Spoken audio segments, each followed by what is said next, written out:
नमस्कार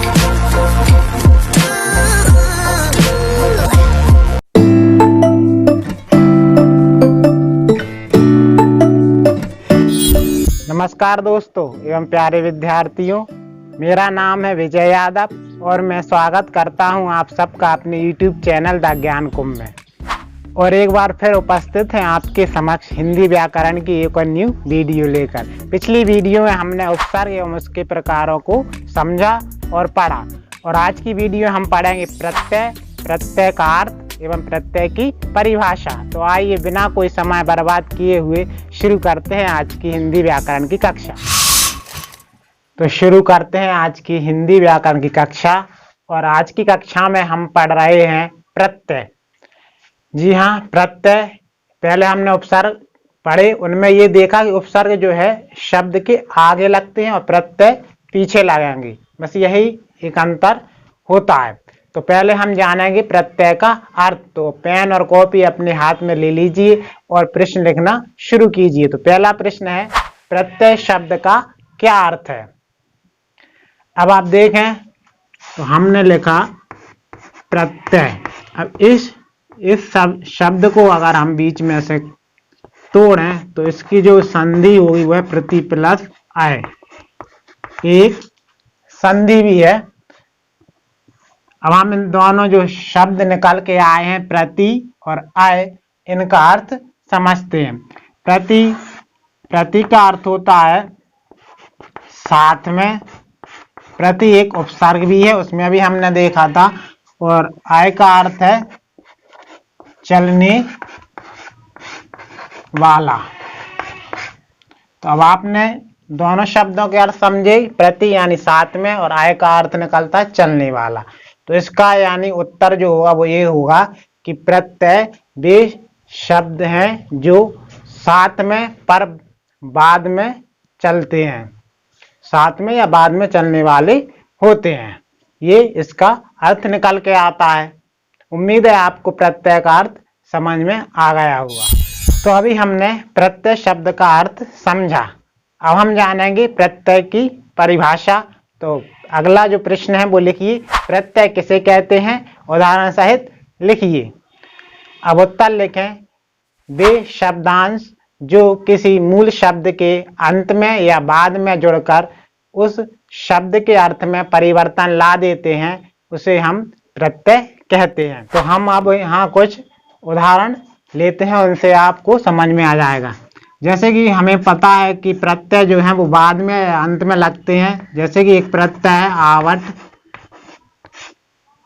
एक और लेते हैं हम गी, ये भी प्रत्यय होता है। और एक लिखते हैं इत, ये प्रत्यय है। चूंकि पीछे लगते हैं तो यहाँ प्लस के साइड। अब यहाँ हम मूल शब्द लिखेंगे। जैसे हमने मूल शब्द लिया लिख, हमने लिख में जब आवट प्रत्यय लगा दिया तो जो नया परिवर्तन हुआ है या नया शब्द बना है वो है लिखावट। अब आपने देखा होगा कि बड़ा मात्रा में बदल गया है। लिखावट लिखने का जो तरीका या ढंग होता है, आपकी लिखावट कैसी है वो इसका अर्थ निकलता। दूसरा गी, यदि हमने इसमें शब्द लगाए ताज तो जो नया शब्द बनेगा वो है ताजगी। और एक है इत, यानी भ्रम में जब इत लगा देंगे तो हो जाएगा भ्रमित। तो आपने देखा होगा ये जो छोटी है ये किस में बदल गया? ये मात्रा में, माँ की छोटी की मात्रा में बदल गया। ता का ता है तो हुआ भ्रमित। तो अब आप देख रहे होंगे कि यार प्रत्यय कितने सरल हैं, लेकिन क्या वाकई में इतने सरल हैं? क्योंकि ये सरल प्रत्यय थे जिन्हें हम पीछे लग के पहचान सकते हैं। आपने तीन उदाहरण देखे, आवट, गी और इत। ये मैंने इसलिए लिए हैं क्योंकि ये तीन उदाहरण हैं, यानी कि प्रत्यय के कितने भेद हो जाएंगे? तीन। तो जानते हैं वो तीन भेद कौन से हैं प्रत्यय के? तो आप प्रश्न लिखिए, प्रत्यय के कितने भेद होते हैं? तो प्रत्यय के तीन भेद होते हैं। तो कौन कौन से होते हैं? पहला संस्कृत के प्रत्यय, दूसरा हिंदी के प्रत्यय और तीसरा है विदेशज या उर्दू के प्रत्यय। तो हमने अभी जो ऊपर देखा था आवट, वो हिंदी का अपना खुद का एक प्रत्यय था। दूसरे नंबर पे जो हमने देखा था गी, वो उर्दू का प्रत्यय था। और तीसरे नंबर पे उदाहरण में देखा था इत, वो संस्कृत का प्रत्यय था। अच्छी बात यह है कि यदि उपसर्ग से और प्रत्यय में इतना अंतर है कि उपसर्ग में हम संस्कृत के उपसर्गों को पहचानने के लिए संधि का बोल लेना पड़ता था, प्रयोग करना पड़ता था, तब हम उसे पहचान सकते थे। लेकिन यहाँ उल्टा है, संस्कृत के प्रत्यय को हम पीछे से देख के उसकी मात्रा को, उसके वर्ण को देखकर पहचान लेंगे कि ये प्रत्यय, वो कभी ज्यादा बदलता नहीं है, सिर्फ मात्रा में बदलता है। और अगर हम नहीं पहचान पाएंगे तो वो है हिंदी के प्रत्यय। तो आप बोर्ड पर एक चार्ट देख रहे होंगे, उसमें जो प्रत्यय लिखे हैं वो है संस्कृत के प्रत्यय। अब आप इन प्रत्ययों को अच्छी तरह से नोट कर लीजिए अपनी कॉपी में। अब हम यहाँ एक एक उदाहरण से समझेंगे। जैसे हमने एक शब्द लिया, वो है, हमने अभी भ्रमित लिख लिया, या हम लिखे यहाँ लाज, तो इसका जब हम प्रत्यय लगा देंगे तो क्या हो जाएगा, लज्जित। तो हम यहाँ पीछे से आप पहचान सकते हैं, ये छोटी की मात्रा ई जो है बदल गई, ता वैसे का वैसा है। इत प्रत्यय लज्जित, बोलने में आपको लग रहा होगा लज्जित, भ्रमित, इस तरह से आप समझ रहे हो। अगला जो है एक प्रत्यय, यदि हम यहाँ समाज लें, इसमें एक लगा दें, क्या हो जाएगा, सामाजिक। सामाजिक। इतिहास में लगा देंगे तो ऐतिहासिक।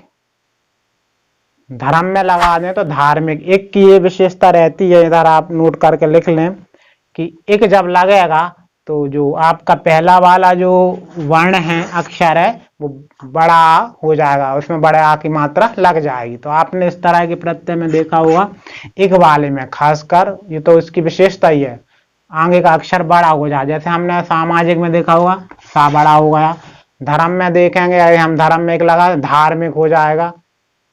ऐसे ही ऐतिहासिक, इतिहास में देखेंगे तो इतिहास में तो बदल ही जाए, ऐतिहासिक हो जाएगा। भौगोलिक हो जाएगा, भूगोल में लगाएंगे तो भौगोलिक हो जाएगा। अब है ये में आप देखें, ये प्रत्यय, यदि हम यहाँ शब्द लिखें भारत और ये लगाएं तो क्या हो जाएगा, भारतीय। भारतीय। अब देखें तम, अधिक एक शब्द है, यदि इसमें हमने अधिक लगाए तो क्या हो जाए, अधिकतम।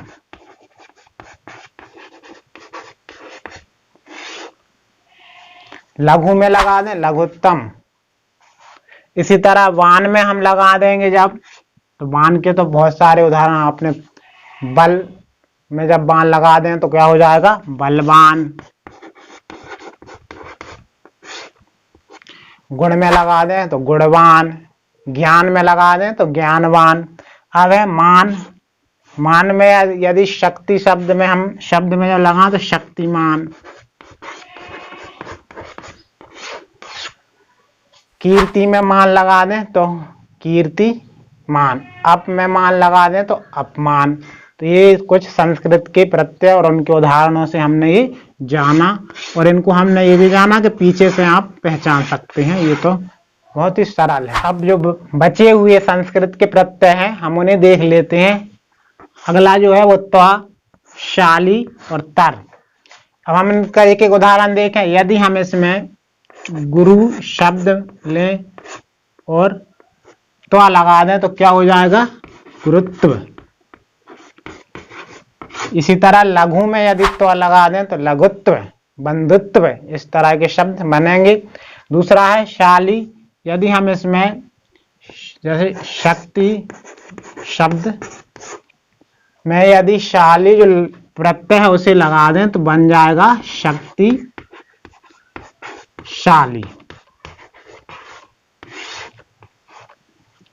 बल में लगा देंगे यदि शाली प्रत्यय तो बलशाली हो जाएगा। इसी तरह से तर, यानी यदि लघु, लघु यानी छोटा होता है, लघु में तर, लघुत्तर हो जाएगा, लघुत्तर। इस तरह के आप शब्द देखें या पढ़ें तो उन्हें आप पीछे से पहचान सकते हैं कि इनमें कौन सा प्रत्यय का प्रयोग हुआ है, और ये भी बता सकते हैं कि ये प्रत्यय का कौन सा प्रकार है, संस्कृत का है, हिंदी का है या फिर विदेशज प्रत्यय है। उम्मीद है आपको संस्कृत के प्रत्यय समझ में आए होंगे।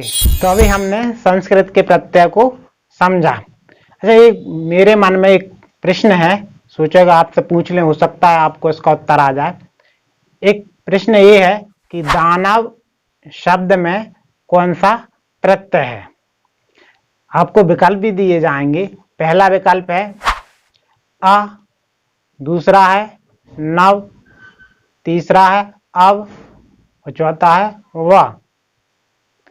अब आप इसके उत्तर कमेंट में लिखें, और आप यदि इसका उत्तर नहीं दे पा रहा है तो हम अगली वीडियो में पढ़ाएंगे उसका जो अगला जो प्रत्यय है उसका भेद, उससे आप समझ जाएंगे और क्लियर भी हो जाएंगे सब कुछ कि दानव है वो किस प्रत्यय के योग से संयोग से बना हुआ शब्द है।